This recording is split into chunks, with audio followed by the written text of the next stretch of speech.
महाराष्ट्र में निर्माण मजदूर कंस्ट्रक्शन वर्कर्स के बारे में जो गवर्नमेंट का बोर्ड है उसके बारे में बहुत ही चिंताजनक स्थिति है। महाराष्ट्र में आज तक जो सेस कलेक्ट हुआ है वो टोटली 28 करोड़ रुपीस इकट्ठा हुआ है। उसमें से 24,000 आज तक खर्चा हुआ है। दूसरी बात यह है कि महाराष्ट्र में अभी ये जो महाराष्ट्र का वेबसाइट है कंस्ट्रक्शन वर्कर्स का उन पर जो रिपोर्ट है उसमें 82 लाख 82 लाख मजदूरों का पंजीकरण अभी जीवित है। और आश्चर्य की बात यह है कि 16 लाख से ज्यादा उनके पास पंजीकरण न होने के एप्लीकेशन प्रलंबित है। ये एक बात है। दूसरी बात यह है कि जो रिन्यूएशन होने का है उसके बारे में भी 12 लाख रिन्यूएशन अभी हुआ नहीं है। और तीसरी बात यह है कि टोटल 28 लाख जो मजदूरों को लाभ मिलना चाहिए उनका एप्लीकेशन बोर्ड के पास पेंडिंग है। और इस तरह सब महाराष्ट्र में स्थिति है। उसमें रोज जो पेंडिंग एप्लीकेशंस है वो 50,000 से बढ़ रहे हैं। अभी ये जो वो महाराष्ट्र में हमारी वेबसाइट है वो सिर्फ एप्लीकेशन दाखिल करने के लिए चालू है। अर्ज मंजूर होना, उनके बैंक में पैसा जाना, ये सब पूरा बंद है। तो ये संपूर्ण भारत में कुछ अलग बातें महाराष्ट्र में हुई है। पहली बात यह है कि 4 बरस से महाराष्ट्र में कंस्ट्रक्शन बोर्ड पर कोई भी मजदूर यूनियन का प्रतिनिधि नहीं लिया है। बिल्डर्स जो है उनके प्रतिनिधि भी नहीं लिया है। तो सिर्फ गवर्नमेंट ऑफिसर और श्रम मंत्री ये बोर्ड का कारोबार देख रहे हैं। और एक चीज है, आश्चर्यजनक है, नरेंद्र मोदी की सरकार भारत में है और महाराष्ट्र में भी बीजेपी सरकार है, लेकिन ये महाराष्ट्र का चीफ मिनिस्टर फडणवीस सरकार जो है वो जो डिसीजन नरेंद्र मोदी सरकार ने लिया है उसको मानते नहीं है, वो फेंक देते हैं। जैसा कि श्रम मंत्रालय जो है भारत सरकार का, उन्होंने एक ऑर्डर किया है, किसी भी मजदूरों को बोर्ड से अगर उनको लाभ देना है तो वस्तु रूप में नहीं देना चाहिए, उनके लिए उनके बैंक खाते पर कैश ट्रांसफर होना चाहिए। लेकिन महाराष्ट्र में जो अभी मैंने आपको बोला था कि 28,000 करोड़ ये जो राशि है उसमें से 24,000 करोड़ रुपए सिर्फ वस्तु रूप मजदूरों को दिया है।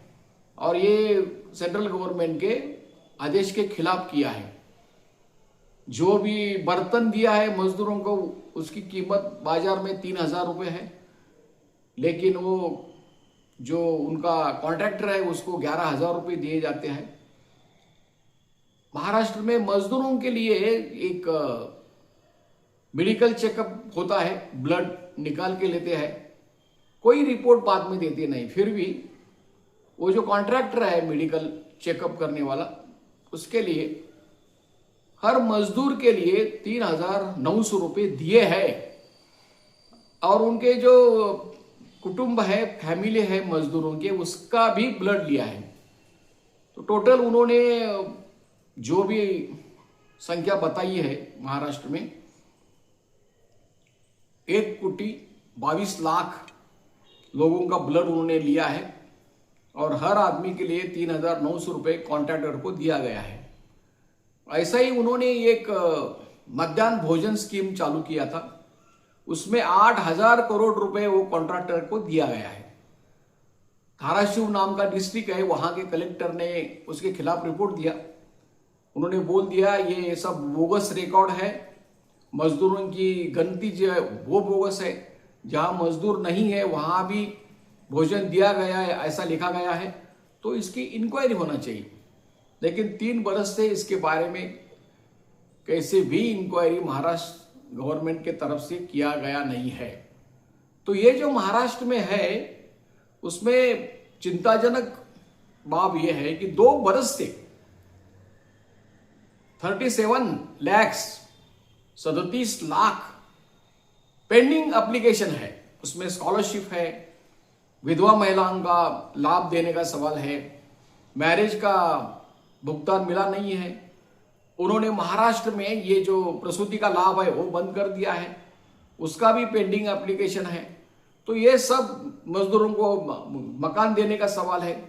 तो ये सब मिलकर उन्होंने ईयरली जो उन्होंने अभी वेबसाइट पर हिसाब डाल दिया है, 200 करोड़ रुपए भी 1 बरस में खर्च नहीं किया है, जहां दूसरी तरफ 5,000 करोड़ से ज्यादा उन्होंने बाकी सब जो चीजें हैं उन पर खर्च किया है।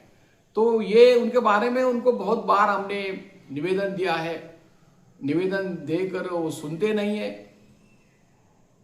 उन्होंने महाराष्ट्र में जब ये कोड ऑफ कंडक्ट इलेक्शन के दरमियान शुरू होता है उस वक्त काम बंद करते थे, उसके खिलाफ हम हाईकोर्ट में गए बॉम्बे हाईकोर्ट ने, और उन्होंने डिसीजन दिया कि कभी भी कोड ऑफ कंडक्ट के नाम पर ये कंस्ट्रक्शन वर्कर्स का काम बंद नहीं करना चाहिए।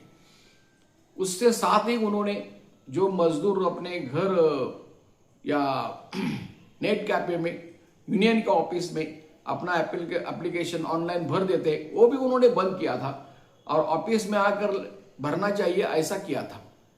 इसके बारे में भी हमने उनको चैलेंज दिया था, वो फिर से शुरू हो गया। लेकिन अभी वो ऐसा कर रहे हैं कि सिर्फ तुम बर्तन लो चुप बैठो, तुम्हें स्कॉलरशिप नहीं मिलेगी, विधवाओं को कुछ लाभ नहीं मिलेगा, शादी की रकम नहीं मिलेगी। ये पूरा महाराष्ट्र में चालू है और इसके बारे में शासन जो है कुछ सुनने के लिए तैयार नहीं है, इसलिए हमें हर बार हाईकोर्ट में जाना पड़ता है। उन्होंने बीच में ऐसा ही किया कि कुछ आमदार जो है असेंबली में चुन के गए होंगे, उन्होंने कुछ सवाल उनके असेंबली में खड़ा किया, तो इसीलिए उन्होंने जो भी असेंबली के लिए चुनकर आए हुए आमदार है उनकी कमेटी तैयार करने की कोशिश की, और ये जो राइट है ऑफिसर लोगों का एप्लीकेशन सैंक्शन करने का वो निकालकर उनको देने की कोशिश की। लेकिन हाईकोर्ट में जाकर इसको भी अभी स्टेटस को मिल गया है। दूसरी बात यह है कि ऐसे एप्लीकेशन मंजूर करने के बारे में वो कुछ नहीं कर रहे हैं, यूनियंस जो है उनको वो बात करते नहीं है। तो महाराष्ट्र में एक बहुत ही शेष अच्छा कलेक्ट होने वाला स्टेट है, तो ये मजदूरों की सब अमानत है, लेकिन वो मजदूरों के लिए देने के लिए तैयार नहीं है, कंत्राटदार लोगों को सब वो दे रहे हैं। तो इसके खिलाफ हम संघर्ष कर रहे हैं, तो इसके बाद ही हम संघर्ष करेंगे। अगर आपको कुछ इसके बारे में मालूमात चाहिए, हमारे पास जो भी होगा वो आपको देंगे। मेरा नाम है शंकर पुजारी, मेरा मोबाइल क्रमांक है 996049993666। जरूर संपर्क कीजिए। ये चैनल असंगठित मजदूरों के लिए चलाया जाता है, तो आप ये सब्सक्राइब कीजिए, लाइक कीजिए, फॉरवर्ड कीजिए। इतना बोलकर मैं जो संभाषण है वो पूरा करता हूँ। लाल सलाम, जय भीम।